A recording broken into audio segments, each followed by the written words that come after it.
Assalamualaikum warahmatullahi wabarakatuh. Kami dari kelompok F akan menjawab soal dari bab Accounting for Pension and Post Retirement Benefit dengan soal E26, E28 dan E2010. Nah, di sini sebelumnya perkenalkan anggota kelompok kami. Saya sendiri Dava Akbar Azhar dengan MPM akhir 123. Lalu teman saya Rian Emon Ginting dengan MPM akhir 154, ada Mary Angelin MPM akhir 204, dan anggota kami yang terakhir Fatonah Nurhasana di NPM akhir 225. Nah, lanjut saya akan membahas soal E26. Di E26 ini terdapat data pensiun dari yang LTD yang bisa dilihat dengan instruksi untuk tahun 2022 siapkan lembar kerja pensiun untuk yang LTD yang menunjukkan entry jurnal untuk biaya pensiun dan saldo akhir tahun di akun pensiun terkait. Nah, untuk jawabannya seperti berikut. Bisa dilihat untuk prior service cost-nya 120, lalu service cost-nya 58.000, interest expense 61.200, lalu interest revenue 49.154. Nah, ini semua di jurnal mulai 120 sampai 49, hasilnya 190.042 rupiah. Nah, lalu pada tabel cash 65.000 untuk contribution. Nah, lalu hasil di bawah ini 190.42 dikurangi 65.000, hasilnya 125.042. Lalu ditambah dengan 13.800 ini menjadi 138.840. Lalu untuk memory code-nya bisa dilihat. Nah, untuk jurnalnya sendiri pada 31 Desember 2022 pensiun expense-nya 70.042, untuk OC prior service cost 120, lalu pension liability 125.042, lalu untuk cashnya 65.000. Nah, selanjutnya kita akan membahas untuk soal E20.8, yaitu tentang pengungkapan biaya pensiun dan pendapatan komprehensif lain. Jadi, Taveras Enterprises memberikan informasi terkait rencana pensiun manfaat pasti mereka. Jadi, saldo pada tanggal 31 Desember tahun 2022 itu berisi tentang yang pertama ada kewajiban manfaat pasti sebesar 2.729.907 euro, lalu ada nilai wajar aset rencana sebesar 2.278.329 euro, lalu ada akumulasi OC kerugian bersih sebesar 1.700 euro, dan saldo pada tanggal 1 Januari tahun 2022 itu sebesar 0. Lalu ada data terkait rencana pensiun. Yang pertama ada biaya layanan untuk 2022 sebesar 94.000 euro, lalu ada hasil aktual dari aset rencana pada 2022 sebesar 130.000 euro, lalu ada bunga pada 1 Januari tahun 2022, kewajiban manfaat pasti sebesar 157.127 euro, lalu ada kontribusi ke rencana pada tahun 2022 sebesar 93.329 euro, lalu ada manfaat yang dibayarkan sebesar 140.000 euro, dan ada tingkat diskonto bunga sebesar 6%. Nah, selanjutnya instruksinya Yang A, siapkan catatan yang mengungkapkan komponen biaya pensiun untuk tahun 2022. Lalu yang B, tentukan jumlah pendapatan komprehensif lain dan pendapatan komprehensif untuk tahun 2022, di mana pendapatan bersih untuk tahun 2022 adalah sebesar 35.000 euro. Lalu yang C, hitung jumlah akumulasi pendapatan komprehensif lain yang dilaporkan pada tanggal 31 Desember tahun 2022. Nah, berikut merupakan jawaban dari soal E20.8a dan juga E20.8b.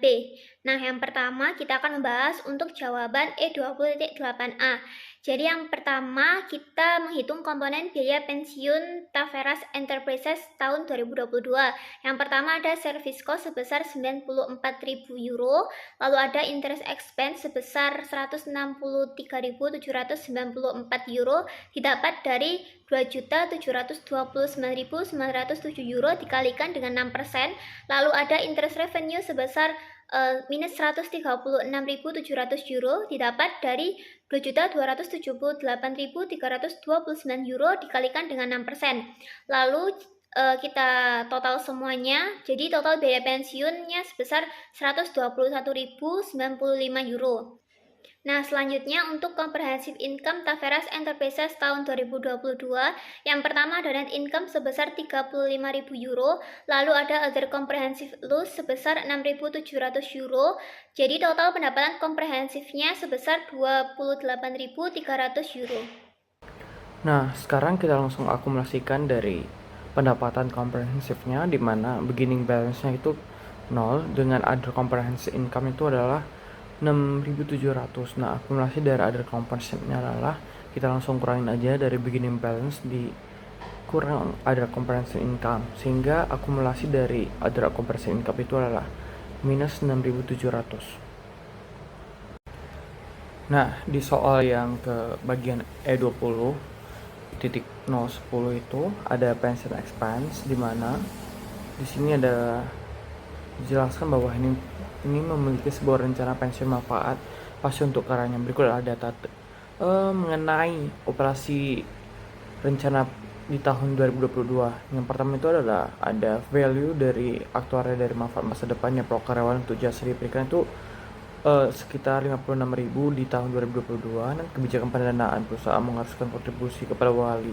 amat pensiun sebesar 145.000 euro di tahun yang sama juga. Yang ketiga itu adalah pada tanggal 1 Januari perusahaan mempunyai manfaat kewajiban sebesar 900.000 euro, manfaat terakumulasi sebesar 800.000 dan saldo 40.000 dalam 40.000 dalam kerugian terakumulasi. Nah, nilai wajar tersebut adalah 600.000 pada awal tahun, tingkat diskonto sebesar 9% dan return actual aset sebesar 60.000 dan tidak ada manfaat yang dibayarkan. Nah, dari di sini pertanyaan yang pertama yang bagian A adalah tentukan jumlah komponen biaya pensiun yang harus diakui oleh perusahaan di tahun 2022. Bagian B, siapkan jurnal untuk mencatat setiap biaya pensiunan dan kontribusi memberi kerja kepada wali amanat pensiun. Dan yang terakhir adalah tunjukkan jumlah yang akan dilaporkan pada laporan laba rugi dan laporan posisi keuangan untuk tahun 2022.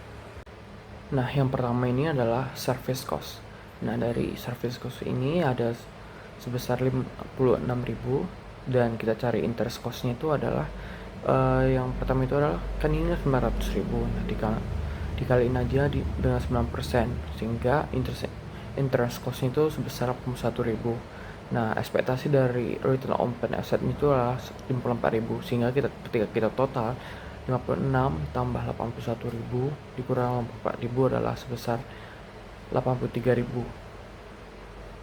Baik, selanjutnya saya akan menjelaskan mengenai jawaban dari soal E2010, soal B. Jawabannya adalah pensiun expense di bagian debit dan pensiun aset bagian debit, dan cashnya sebesar 145.000. Pensiun expense ini didapatkan dari soal jawaban yang A sebesar 83.000 dan untuk cashnya 145.000. Kemudian nanti kita kurangi saja 145 dikurangi 83.000, nanti ketemu pensiun asetnya sebesar 62.000 euro. Kemudian untuk soal C, Ini menjelaskan mengenai income statement-nya. Dari pensiun expense sebesar 83.000 di sisi kredit, kemudian comprehensive income statement itu kan terdiri dari net income-nya tidak diketahui berapa, jadi kita jawab XXX. Kemudian untuk other comprehensive income atau yang biasa disebut OCI itu memiliki aset gain sebesar 6.000 euro. 6.000 euro ini didapatkan dari 60.000 dikurangi 54.000 euro. Sehingga akan ditemukan comprehensive income-nya kita tidak tahu, jadi jawabannya XX. Kemudian untuk statement of financial position-nya terdiri dari, kita diminta untuk mencari liabilities dan equity-nya. Untuk liabilities-nya sendiri terdiri dari pension liability yang mana sebesar minus 232.000 euro. Minus 232.000 euro ini didapatkan, bisa dilihat dari jawabannya ini ya, partial worksheet-nya ada balance January 1st January 2022, plan asetnya sebesar 600.000 euro dan 600.000 euro. Kemudian untuk service cost-nya di bagian define benefit obligation sebesar 56.000 euro, interest expense sebesar 81.000 euro di bagian define benefit obligation. Kemudian untuk actual return-nya di plan aset itu sebesar 60.000 euro. Dan untuk contribution-nya sebesar 145.000 euro di bagian plan aset. Kemudian kita totalkan saja bagian plan asetnya ini dari balance January 1st 2022 dengan actual return-nya sebesar 60.000 euro ditambah contribution 145.000 euro. Kemudian nanti akan ketemu balance 31st 2022 sebesar 805.000 euro. Nah, untuk define benefit obligation-nya sendiri, balance January 1st 2022 itu sebesar 900.000 euro. Kemudian untuk service cost 56.000 euro, interest expense 81.000 euro. Dan nanti kita totalkan semua, nanti akan ketemu balance pada tanggal 31 Desember 2022 itu sebesar 1.037.000 euro. Nah, kita masukkan saja ini ke dalam pensiun liability-nya. Kita kurangi dari divide benefit obligation dikurangi dengan plan asset. Lebih tepatnya ditambah plan asset. Tapi kan defined benefit obligation ini kita hasilnya minus 1.037.000. Nanti dikurangi sama plan asetnya sebesar 800, ditambah plan asetnya sebesar 805.000 euro. Nanti akan ketemu hasilnya pension liability-nya sebesar minus 232.000 euro. Nah, untuk equity sendiri, ada accumulate OCI atau Other Comprehensive Income pada Januari 1st 2022 itu sebesar 40.000 euro. Itu loss, rugi. Kemudian untuk aset gain-nya 6.000 euro didapatkan dari tadi yang sudah kita hitung di income statement-nya. Nanti kita kurangkan saja untuk accumulate OCI-nya pada 31 Desember 2022 itu sebesar 34.000 euro. Didapatkan dari 40.000 dari accumulate OCI pada 1 Januari dikurangi dengan aset gain sebesar 40.000 kurangi 6.000, nanti akan ditemukan hasilnya pada accumulate OCI 31 Desember itu 34.000 euro. Hasilnya tetap rugi. Gitu.